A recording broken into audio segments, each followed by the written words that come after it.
ಈಗಾಗಲೇ ಒಂದ್ಸರಿ ರಾಜೀನಾಮೆ ಕೊಡಕ್ ಹೋಗಿ ವಾಪಸ್ ಬಂದ್ರಿ. ಇವಾಗ ಸಿಎಂ ಅವ್ರು ಏನ್ ಹೇಳಿ ಕಳ್ಸಿದ್ರು ನಿಮ್ಗೆ, ಆಮೇಲೆ ಮಾಜಿ ಸಿಎಂ ಅವ್ರು ಭೇಟಿ ಆಗ್ಯಾರ ಅಂತ ಸುದ್ದಿ, ಏನೇನ್ ಅಪ್ಡೇಟ್ ಐತಿ? ಈ ವಿಚಾರವಾಗಿ ಈಗಾಗಲೇ ತಮ್ಮ ಗಮನಕ್ಕೆ ತಂದವು. ನಾವು ಮಾನ್ಯ ಮುಖ್ಯಮಂತ್ರಿಗಳ ಹತ್ರ ಹೋದಂಥ ಸಂದರ್ಭದಲ್ಲಿ ನನ್ನ ಅರಣ್ಯ ಇಲಾಖೆ ಅಭಿವೃದ್ಧಿ ನಿಗಮದ ಅಧ್ಯಕ್ಷ ಸ್ಥಾನಕ್ಕೆ ತಮ್ಮ ಸೂಚನೆ ಮೇರೆಗೆ ನಾನು ರಾಜೀನಾಮೆ ಕೊಡಕತ್ತೇನೆ, ತಾವು ಸ್ವೀಕಾರ ಮಾಡ್ಬೇಕು ಅಂತ ಕೇಳಿದ್ವಿ. ಆದರೆ ಇಲ್ಲಪ್ಪ ತಡ್ಕೊಂಡಿಷ್ಟು ನನ್ನ ಬಗ್ಗೆ ನಾವೇನೋ ವಿಚಾರ ಮಾಡಕತ್ತೀವಿ ಪಾರ್ಟಿ ಲೆವೆಲ್ ಹೈಕಮಾಂಡ್ನಾಗ, ಏನಾದರೂ ಅನುಕೂಲ ಆಕೈತಿ ತಡ್ಕರಿ ದಾರಿ ಕಾಯ್ರಿ ಅಂತ ಹೇಳಿದ್ರು ಅಷ್ಟೆ. ಅದಾದ್ಮೇಲೆ ಮಾಜಿ ಸಿಎಂ ಅವ್ರಿಗೆ ಭೇಟಿ ಆಗಿದ್ರು. ಅದ ನಂತರ ಹಿಂಗೆ ಹೋಗಿದ್ದೆ, ಹಿಂಗೆ ಕೊಡಕ್ಕೆ ಹೋಗಿದ್ದೆ, ಬೇಡಪ್ಪ ತಡ್ಕ ಅಂತ ಹೇಳ್ಯಾರ ಅಂತ ಹೇಳಿ ಬಂದ್ವಿ. ಮತ್ತೆ ಡಿ ಕೆ ಶಿವಕುಮಾರ್ ಅವರು ಸಿದ್ದರಾಮಯ್ಯನವ್ರನ್ನ ಭೇಟಿ ಆಗಿದಾರಂತ, ಇದ್ರ ಬಗ್ಗೆ ಏನಾದ್ರು ಫೋನ್ ಬಂದಿತ್ತ? ಭೇಟಿ ಆದ್ರಂತ? ಭೇಟಿ ಆಗ್ಯಾರ ಅಂತ ನ್ಯೂಸ್ನಾಗ ನೋಡೀವಿ, ಪೇಪರ್ನಾಗ ನೋಡೀವಿ. ನಾ ಯಾರ ಕಡೆಯಿಂದನೂ ನನಗೆ ಫೋನು ಆಗಲಿ ಮತ್ತೊಂದಾಗಲಿ ಯಾವ ಬಂದಿಲ್ಲ. ಬ್ಯಾಡಗಿ ಶಾಸಕ ಬಸವರಾಜ ಶಿವಣ್ಣವರಿಗೆ ಸಚಿವ ಸ್ಥಾನ ಕೊಡ್ಬೇಕಂತೇಳಿ ಸಿದ್ದರಾಮಯ್ಯವರು ಪಟ್ಟು ಹಿಡಿದಿದ್ದಾರೆ. ಹೌದು, ಪಟ್ಟು ಹಿಡ್ದದ್ದು ಖರೆ ರೀ, ನಿಜ. ನನ್ನ ಪರವಾಗಿ ಅದು ಉತ್ತರ ಕರ್ನಾಟಕ ಕೊಡ್ಬೇಕನ್ನೋ ಉದ್ದೇಶದಿಂದ, ಶಿವಣ್ಣವರು ಅಂತಲ್ಲ, ಶಿವಣ್ಣವರು ಉತ್ತರ ಕರ್ನಾಟಕ ಭಾಗದಾಗಿದ್ದವರು, ಹಿರಿಯರು ಅದಾರ, 4 ಸಲ ಆರಿಸಿ ಬಂದಾರ, ಅವ್ರು ಕೊಡಿಸ್ಬೇಕು ಅಂತಕ್ಕಂಥ ಅವ್ರ ಮನಸ್ಸಿನಾಗೆ ಮೂಡೈತಿ. ಅವ್ರಿಗೆ ಕೊಡಿಸ್ಬೇಕಂತೇಳಿ ಹೈಕಮಾಂಡ್ಗೆ ತಿಳಿಸ್ಯಾರ, ಮುಖ್ಯಮಂತ್ರಿಗಳು ಕೂಡ ತಿಳಿಸ್ಯಾರ.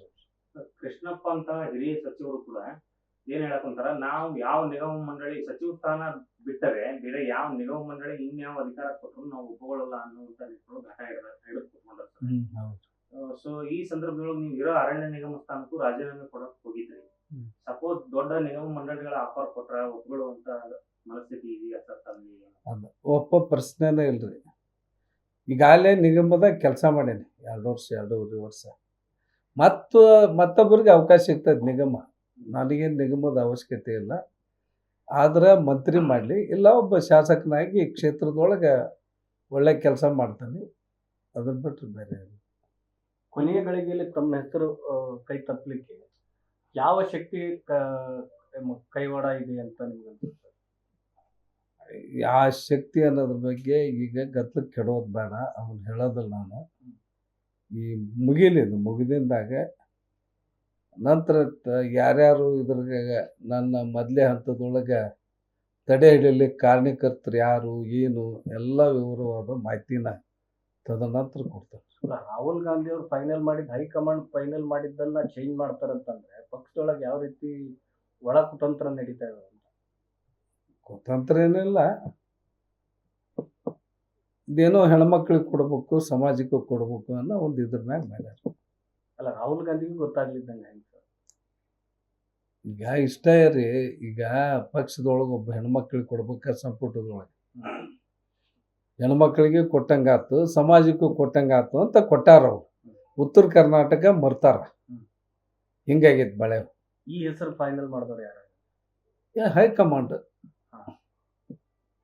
ಇಲ್ಲಿಂದ ನೀವು ಡೆಲ್ಲಿ ತಗೊಂಡೋಗಿರೋ ಪಟ್ಟಿ ಒಳಗೆ ನಿಮ್ಮ ಹೆಸರು ಕನ್ಫರ್ಮೇಶನ್ ಅಲ್ಲಿ ಚೇಂಜ್ ಆಗ್ತದೆ.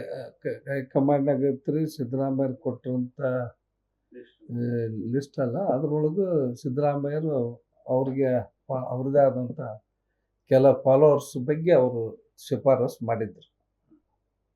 ಡಿ ಕೆ ಶಿವಕುಮಾರ್ ದೆಹಲಿಗೆ ಹೋಗಿದ್ದಾರೆ ಸರ್, ಸಚಿವ ಏನು ಖಾತೆ ಹಂಚಿಕೆ ಮತ್ತೆ ತಮ್ಮದು ಕೂಡ ಅಲ್ಲಿ ಪ್ರಸ್ತಾವ ಸಾಧ್ಯತೆ ಇದೆ ಸರ್. ಆ ನಿಟ್ಟಿನಲ್ಲಿ ಏನು ರೆಸ್ಪಾನ್ಸ್ ಬಂದಿದೆ ಸರ್? ರೆಸ್ಪಾನ್ಸ್ ಏನೇನು ಬಂದೈತೆ ಗೊತ್ತಿಲ್ಲರಿ, ಅವ್ರಿಗೇನು ಚರ್ಚೆ ಮಾಡ್ಯಾರ ಅನ್ನೋದು ಮಾಹಿತಿ ಇಲ್ಲ. ಮುಂದೆ ಗೊತ್ತಾಗಬೇಕು, ಇವತ್ತಾಗಲಿ ನಾಳೆ ಆಗಲಿ ಗೊತ್ತಾಗತ್ತೆ. ಇವತ್ತು ಬರ್ತಾರೆ ಡಿ ಕೆ ಶಿವಕುಮಾರ್, ಬರಕತ್ತಾರ. ನೀವೇನು ಭೇಟಿ ನಾನು ಇವತ್ತೇನು ಸಾಯಂಕಾಲ ಹೋಗ್ಬೇಕಂತ ವಿಚಾರ.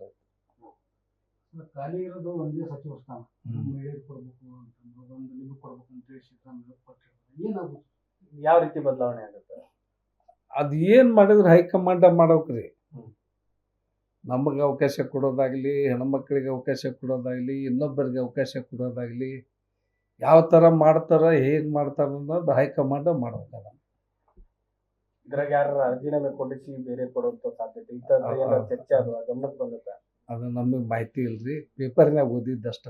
ಏನ್ ಪೇಪರ್ನಾಗ ನೀವು ನೋಡಿರಲ್ಲ, ಮತ್ತೆ ಯಾಕೆ ಅದನ್ನ ಹೇಳ್ತೀರಿ? ಹಾಂ, ಒಟ್ಟ ನಿಮ್ಮ ಕಾರ್ಯಕರ್ತರು ಅಂತೂ ಪಟ್ಟು ಹಿಡಿದಿದ್ರು, ಮೊನ್ನೆ ಪ್ರತಿಭಟನೆ ಮಾಡಿದ್ರು. ಹೌದು. ಮುಂದಿನ ದಿನಗಳಲ್ಲಿ ನೀವ್ ಅಂದ್ಕೊಂಡಂಗ ನಿರ್ಣಯ ಆಗ್ಲಿಲ್ಲ, ಸಿದ್ದರಾಮಯ್ಯನವ್ರು ಪಟ್ಟು ಹಿಡಿದಕ್ಕೂ ಬಗ್ಲಿಲ್ಲ ಹೈಕಮಾಂಡ್ ಅಂತಂದ್ರೆ ಮುಂದೆ ನಿಮ್ಮ ನಿರ್ಧಾರ ಯಾವ ರೀತಿ ಇರುತ್ತೆ? ಕಾರ್ಯಕರ್ತರು ಯಾವ ರೀತಿ ಮನವೊಲಿಸ್ತೀರಿ? ನೋಡ್ರಿ, ನಾನು ಒಬ್ಬ ಕಾಂಗ್ರೆಸ್ ಪಕ್ಷದ ಶಿಸ್ತಿನ ಸಿಪಾಯಿ. ನಮ್ಮ ಕಾರ್ಯಕರ್ತರಲ್ಲಿ ಕೂಡ ನಾನು ಮುಖಂಡರಲ್ಲಿ ವಿನಂತಿ ಮಾಡ್ಕೊಂತೀನಿ, ಪಕ್ಷ ಏನು ನಿರ್ಣಯ ತಗೊಂತೈತಿ ಅದಕ್ಕೆ ಬದ್ಧ ಆಗಿರೋಣಪ್ಪ. ಒಬ್ಬ ಶಾಸಕನಾಗಿ ಕೆಲಸ ಮಾಡೋಕ್ಕಂತೂ ನಮ್ಗೇನು ತೊಂದರೆ ಇಲ್ಲ. ನಿಮ್ಮ ಕಾರ್ಯಕರ್ತರದಾಗಲಿ ಮುಖಂಡರದಾಗಲಿ ಜನರ ಸೇವೆ ಮಾಡೋಕ್ಕೇನು ತೊಂದರೆ ಇಲ್ಲ. ಅದ್ರ ಬಗ್ಗೆ ಯಾರೂ ಪಟ್ಟು ಹಿಡಿಯಕ್ಕೆ ಹೋಗ್ಬೇಡ್ರಿ. ಪಕ್ಷ ಏನು ಹೇಳ್ತೈತೆ ಅದನ್ನು ಮಾಡ್ಕೊಂಡು ಹೋಗೋಣಂತೆ ಅವರಲ್ಲಿ ಮನವಿ ಮಾಡ್ಕೊಂಡು. ಆಗ್ಲಿಲ್ಲ ಅಂದ್ರೆ ನಿಗಮ ಮಂಡಳಿಗೆ ಮಾತ್ರ ರಾಜಿ. ನಿಗಮ ಮಂಡಳಿಗೆ ಮಾತ್ರ ಖಂಡಿತ ರಾಜೀನಾಮೆ. ನ್ಯೂಸ್ ಫಸ್ಟ್ ನಿರ್ಭೀತಿಯಿಂದ ನಿಮ್ಮ ಪರವಾಗಿ.